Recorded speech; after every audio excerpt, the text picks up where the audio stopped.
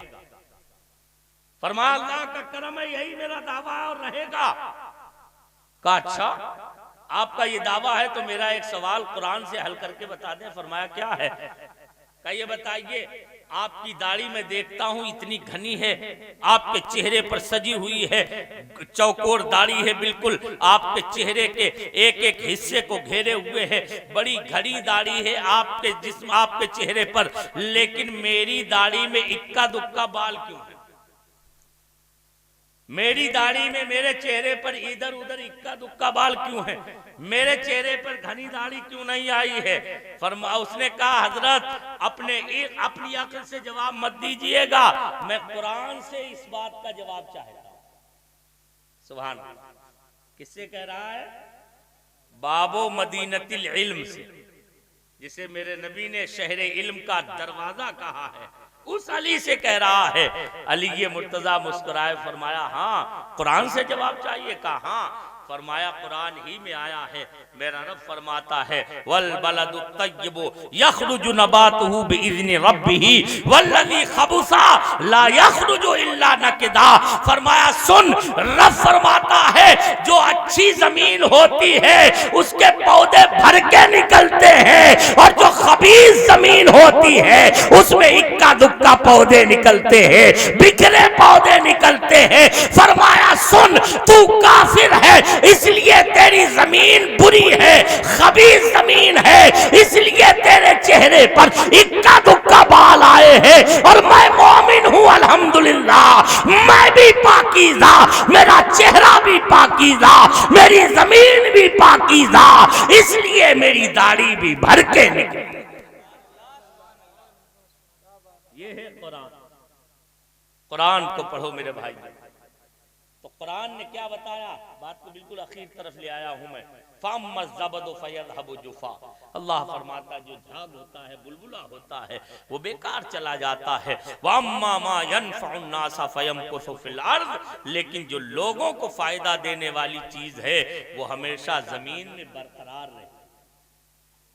لوگوں کے لیے جو نفع بخش ہے. ہم نے کہا سمجھ میں آ گیا. آپ کو ہو سکتا ہے ابھی جواب سمجھ میں نہ آیا ہو، لیکن آپ سمجھیں گے تو انشاءاللہ ایمان تازہ ہو جائے گا. سرکار غوث اعظم کے 800 سال سے اب تک ہمارے دلوں میں، محفلوں میں، مجلسوں میں، ہمارے گھروں میں، ہماری باتوں میں، ہماری عادتوں میں، ہماری سوچ اور فکر میں زندہ رہنے کی وجہ سلطان الشہداء سرکار غازی کے، ہمارے اور آپ کے عمل و کردار و اخلاق میں، ہماری سوچ اور فکر میں، ہماری محفلوں مجلسوں میں، ہمارے گھروں میں، نیازوں میں، فاتحوں میں آج بھی ان کا باقی رہنا، غریب نواز کا آج بھی ہندوستان کے ہر مسلمان کے سینے میں رہنا، امام احمد رضا فاضل بریلوی کا ہر سنی کے سینے میں رہنا، مجدد الفسانی کا ہر عاشق رسول کے دل میں رہنا، مخدوم سبنا کا ہر چاہنے والے کے دل میں رہنا، وارث دیوا کا ہر عقیدت مند کے دل میں رہنا، صابر کلیری کا ہر چاہنے والے کی یادوں میں رہنا، محبوب الہی کا ہماری سوچ اور فکر میں رہنا. ہمیں سمجھ میں آ گیا یہ سب وہ ہے جو دنیا کو، انسانوں کو فائدہ دینے والے ہیں. اس لیے یہ کل بھی باقی تھے، آج بھی باقی ہے اور قیامت تک باقی رہے. یاد رکھو وَأَمَّا مَا يَنْفَعُ النَّاسَ فَيَمْكُثُ فِي الْأَرْضِ. اللہ فرما رہا ہے، یہ کسی مولوی ملا کی بات نہیں ہے، قرآن کہہ رہا ہے جو لوگوں کو فائدہ دینے والی چیزیں ہیں وہ زمین میں ٹھہری رہتی ہیں، باقی رہتی ہیں. زمین انہیں گلاتی نہیں ہے، زمین انہیں سڑاتی نہیں ہے، زمین انہیں ختم نہیں کرتی ہے، زمین انہیں اپنے اندر جذب نہیں کرتی ہے. یہ رب کا کرم ہے. تم انسانوں کو فائدہ دو، تم مسلمانوں کو نفع پہنچاؤ، خدا تمہیں ہمیشہ کے لیے باقی بنا دے.